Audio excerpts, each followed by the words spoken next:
Once you've gotten used to a ketogenic diet, you're going to want to push your results to the next level.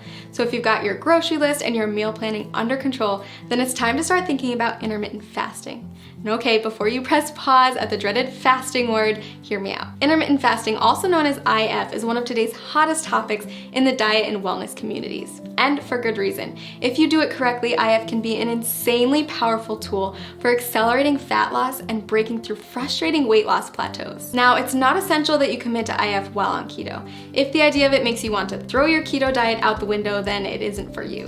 But if you're up for another adjustment with the potential to ramp up your weight loss and turn you into a fat burning machine, then keep watching. IF basically boils down to two terms: feeding and fasting. You're in a feeding state when you're eating, and all the times in between you're fasting. Easy, right?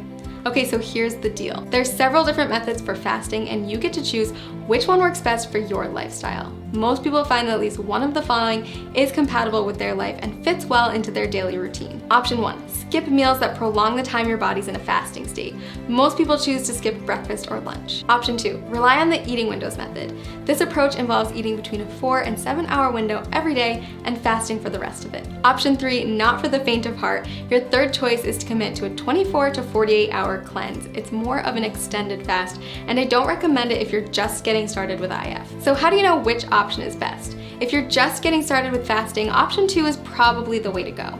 We found that restricting yourself to specific eating windows tends to work well for new fasters. For example, tons of people have tremendous success only eating between 5 and 11 p.m. And don't forget that the time you spend asleep will account for a chunk of that time. Let's take a closer look at how it works. Say you finish eating at 6 p.m. and start eating again at noon the next day.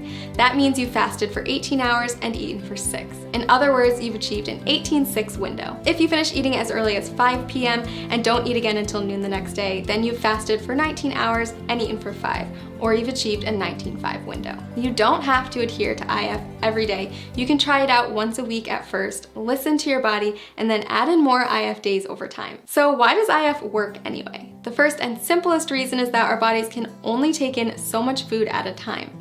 If you're someone who struggles with overeating or snacking out of boredom, IF can help to drastically cut those extra calories and keep you within your limits for weight loss. When your body's in a fasting state, it will begin to break down stored fat to use as energy. So if you're following a ketogenic diet, your body is already mimicking a fasting state since it's relying on fat, not glucose, as its main source of fuel. Just make sure that you're still hitting your daily macros and getting enough fat when you're in your eating window. If this sounds overwhelming, don't worry. We've got a tool that builds intermittent fasting into a keto diet regimen customized for your needs and goals.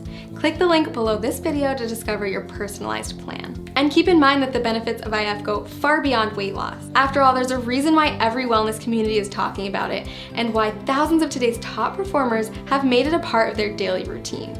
People who practice fasting on a regular basis reap tremendous health benefits in many areas, not just by turning their bodies into maximum fat-burning machines. Nobel Prize winner Yoshinari Asumi discovered that fasting can trigger autophagy, which is essentially a deep cleaning process for your cells. Autophagy helps to stop the aging process, reverse disease, and prevent cancer. It's basically the body's way of cleaning out cells by recycling non-essential components like damaged proteins and getting rid of invading microorganisms and toxic compounds. Like most complex mechanisms, your body needs a break from feeding, so it can focus on performing these other functions instead. Not only does fasting trigger autophagy, it also increases the number of ketones in your bloodstream more than a keto diet alone will do.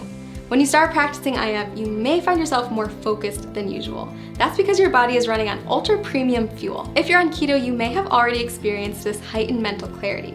So consider adding IF to your routine, a way to get more bang for your buck, so to speak. Lots of people ask me if they can do IF if they're avid exercisers. If that's you, don't worry. Countless studies have shown that intermittent fasting is compatible with fitness routines and can even result in higher metabolic adaptations, improved muscle synthesis, and even better response to post-workout meals. So is IF right for you? If you're not afraid to change it up, burn more fat, focus better, and improve overall health, then I say give it a try. I've honestly never seen as much success as I do with people who combine a ketogenic diet with an IF lifestyle. It's truly the holy grail of weight loss and optimum health. Click the link below this video to create your own customized keto diet plan where you can easily add intermittent fasting into your daily routine.